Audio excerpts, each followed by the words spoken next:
Hi friends, என் பேர் Abhi. Welcome to Indian recipes Tamil. நம்ம இன்றைக்கி பார்க்க போகிற ரொம்ப டேஸ்டியான ரெசிபி நியூட்டெல்லா. இது பிடிக்காதவங்களே இருக்க முடியாது, ஏன்னா இதோடைய சுவை அந்த மாதிரி. ஆனால் இது நம்ம வீட்டிலையே ப்ரிப்பேர் பண்ணலாம். ரொம்ப ஈஸியான ப்ராசஸ். இந்த வீடியோ பார்த்ததுக்கப்புறமா நீங்கள் இதை வீட்டிலையே ப்ரிப்பேர் பண்ணி வச்சுருவீங்க. அவ்வளோத்துக்கு சுலபமான ரெசிபி, ரொம்ப டேஸ்ட்டாகவும் இருக்கும். சப்பாத்தி, ரோட்டி, ப்ரெட்லலாம் தடவி சாப்பிட்றதுக்கு ரொம்ப அட்டகாசமான காம்பினேஷனாகவும் இருக்கும். ஸோ இப்போ வாங்க இந்த ரெசிபி எப்படி பண்ணுறதுன்னு பார்க்கலாம். ஃபஸ்ட் இந்த ரெசிபி பண்ணுறதுக்கு 100 கிராம் அளவு ஹேசல்நட் எடுத்துக்கோங்க. இது அரை கப் அளவு இருக்கும். இது பார்க்குறதுக்கு வெள்ளை கலர் கொண்டக்கடலை போலவே இருக்கும். இது கடைகளில் ரொம்ப சுலபமாக கிடைக்கக்கூடியது. ஆன்லைன்லேயும் அவைலபிளாக இருக்குது. ஆன்லைன் லிங்க் இந்த வீடியோவுக்கு கீழே இருக்க டிஸ்கிரிப்ஷன் பாக்ஸில் லிங்க் தரேன். உங்களுக்கு வேணும்னா நீங்கள் செக் பண்ணி வாங்கிக்கலாம். ஒருவேளை இந்த ஹேசல்நட் இல்லை அப்படின்னா கவலையே வேணாம். இதுக்கு பதிலாக நீங்கள் பாதாம் பருப்பு வச்சு கூட பண்ணலாம். இல்லைனா முந்திரி பருப்பு வச்சு கூட இந்த ரெசிபி பண்ணலாம். ஸோ நான் இன்றைக்கி அரை கப் அளவு ஹேசல்நட், அரை கப் அளவு பாதாம் பருப்பு எடுத்திருக்கேன். உங்களுக்கு தேவைன்னா நீங்கள் முழுமையாக ஒரு முழு கப்பில், அதாவது ஒரு கப் அளவு பாதாம் பருப்பு வச்சு மட்டுமே இந்த ரெசிபி பண்ணலாம். ப்ராசஸ் எல்லாம் அதே தான், அளவுகள் சேம். நீங்கள் ஹேசல்நட்டுக்கு பதிலாக பாதாம் பருப்பு யூஸ் பண்ண போகிறீங்க. இந்த ரெசிபியை ஒரு கப் பாதாம் பருப்பு வச்சும் பண்ணலாம், இல்லை முழுமையாக ஒரு கப் அளவு ஹேசல்நட் வச்சும் பண்ணலாம், இல்லைனா முழுமையாக ஒரு கப் அளவு முந்திரி பருப்பு வச்சும் பண்ணலாம். ஸோ நம்ம விருப்பம்தான். ஏதாவது ஒரு நட்ஸ் எடுத்துக்கோங்க, அது ஒரு கப் அளவு எடுத்துக்கோங்க. இல்லைனா ஏதாவது 2 பருப்பு எடுத்துக்கோங்க, அதில் பாதியாக எடுத்துக்கோங்க. இதுதான் ரேஷியோ. ஸோ உங்கள் வீட்டில் எது அவைலபிளாக இருக்கோ அதை வச்சு நீங்கள் இதை தாராளமாக ப்ரிப்பேர் பண்ணலாம்.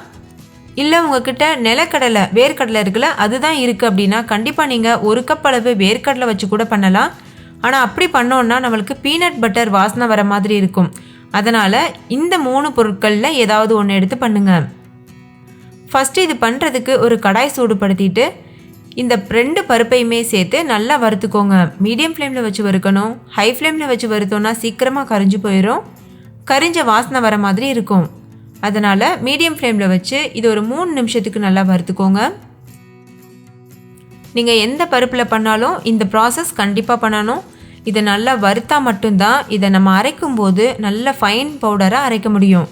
இல்லைனா பிசு பிசுன்னு மாவு மாதிரி ஆயிரும். ஸோ இப்போ இது நல்லா வறுத்துக்கலாம்.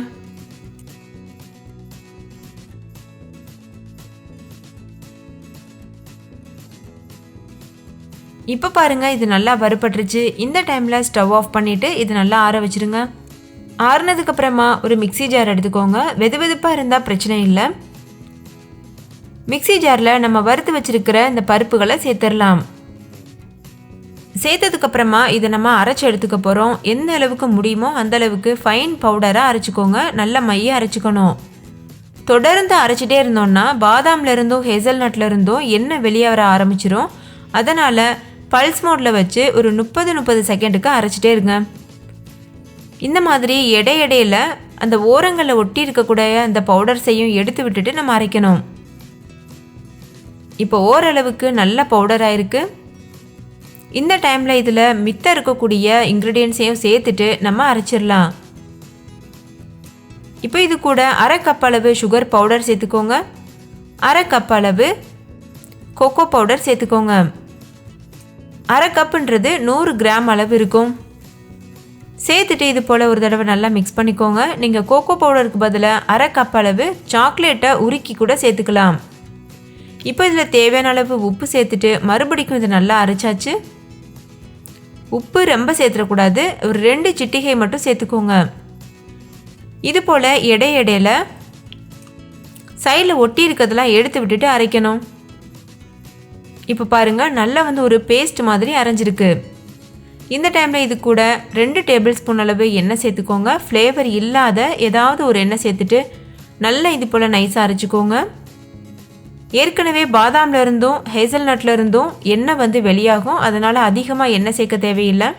நீங்கள் எண்ணெய்க்கு பதிலாக 2 டேபிள் ஸ்பூன் அளவு பட்டர் கூட சேர்த்துக்கலாம். அவ்வளோதான், நம்மளோட டேஸ்டியான நியூட்டெல்லா சூப்பராக தயாராகிருச்சு.